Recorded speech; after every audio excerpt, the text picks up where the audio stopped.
What's going on, guys? I hope you had a great weekend. I'm actually recording this video on a Sunday and I'm going to post it for you guys on Monday. And this is my portfolio review over the last week.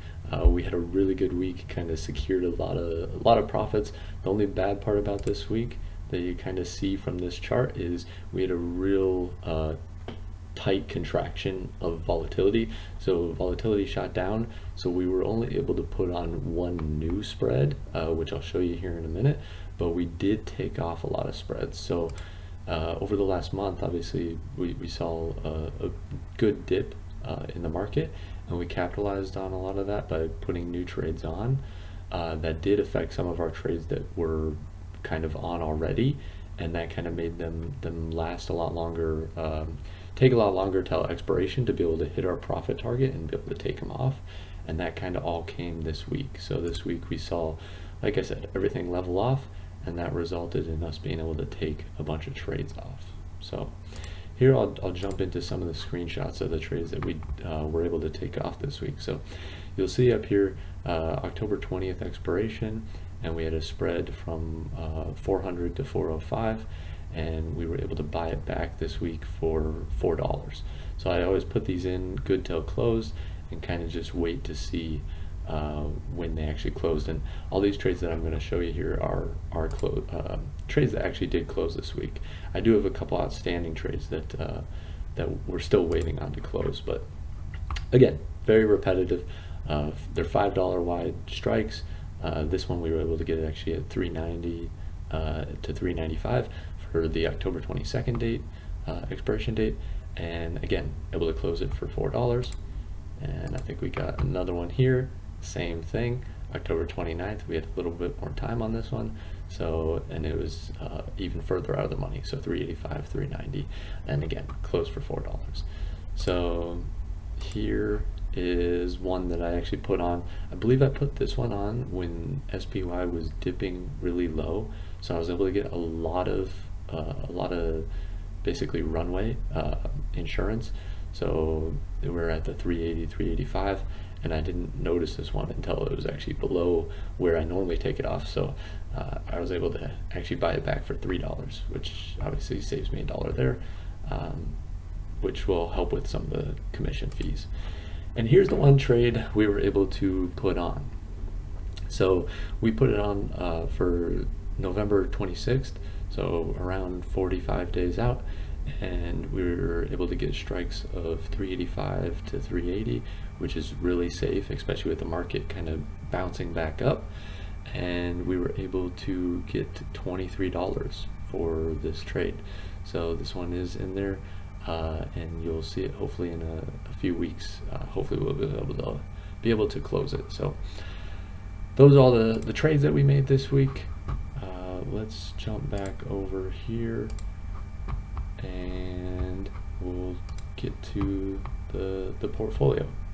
So the dashboard here, what I did is, if you saw my video on SoFi, if you didn't, go check it out, but basically we rolled out a SoFi trade, and we rolled it from October to November.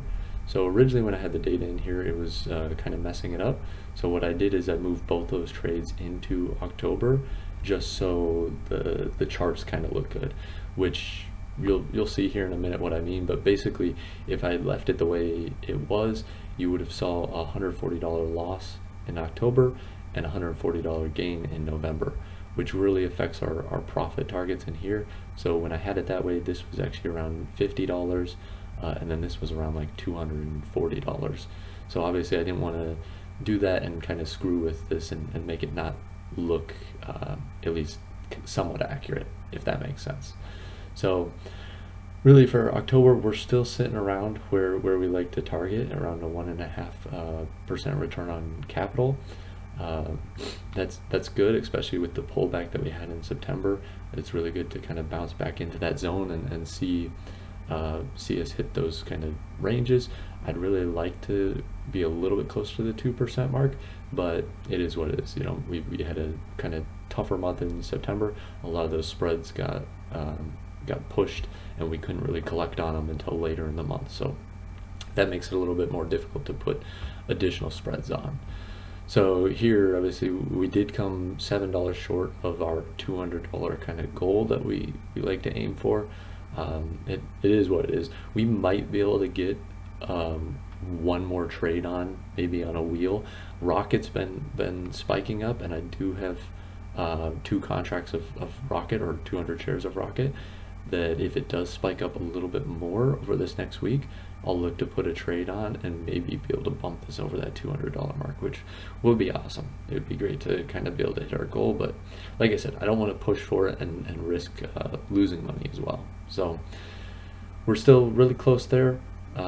Next, what we're looking at is November. So we've already put on a few spreads in November and been able to collect and close on them. Hopefully we have a couple spreads that we put on just a few weeks ago when the market was still low that we might be able to collect on, but the issue is we are running out of days in November, so we're going to have kind of a heavy back month of November, which might not be a problem. There's a lot of earnings, so if we can get a lot of trades in this next week, like I said, I hope the market pulls back just a little bit, increase volatility, get a lot of trades on, that we can take off kind of towards the back end of November and be able to get this number a little bit higher, because I would love to see this number around 150, and then we can kind of hopefully make up that last $50 with the wheel strategy and spreads in there. And then kind of the last one you see in here, it doesn't tell you a whole lot, but it's good to obviously see is keep collecting premium and see how this line kind of changes over time. So when we have bad months like that where we're kind of leveled off, or great months where we see the line go a lot more vertical. So the last thing I wanted to show you on here is kind of the last month for October and what we've seen so far. So you can see in here, these are all the put spreads, and they come out to a total of $137, and then we were able to collect in here another $58.68 from SoFi, the wheel strategy. And then we have this last trade, and this is, like I said, if you want a more in-depth review on this SoFi trade here, go check out my previous video. But basically I moved this, even though it has a date of November 5th, I moved it into October's premium so that these two cancel out and it doesn't make our months look kind of crazy.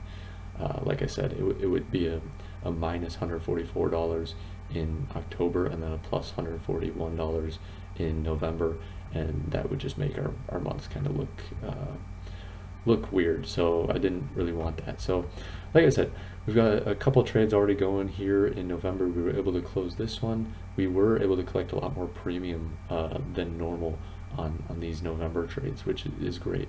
And what we're seeing now, as the market kind of bounced up, even these trades are really, these two trades, the 12th and the 19th, are getting really close to our profit target. So hopefully we'll be able to close those two out, and then, like I said, put a few more on, hopefully around, I'm guessing we'll be around a strike price of $400, 400, 405 spreads, and hopefully we can still get around $20 to $22 in there. It's kind of earnings season, so if earnings are going well for companies, we'll see everything kind of spike up. If not, we might see a little bit of pullback. It'll kind of all depend, but for the next week it'll be interesting to see kind of what the market does, how it reacts to earnings. Hopefully there's a little bit of volatility at least that we can see in there, some up and down, but I know the banks reported this week and they all had really good earnings, which generally speaking kind of alludes to, at least from what I've seen so far, alludes to good earnings for other companies. So I think we'll see the market kind of continue to at least eke up a little bit. I think consumers are still kind of on edge and are probably worried about what they saw in September and experiencing more downside, but we'll just have to see. No one knows kind of what the market's going to do, so we always kind of play it safe and take that route. So I hope you enjoyed the video. If you did, I would really appreciate you dropping a like down below. If you have any questions about kind of the strategy or what we're doing, drop them down in the comments. And if you want to keep seeing these videos, make sure to subscribe. I'd really appreciate it. And you have a wonderful rest of your day.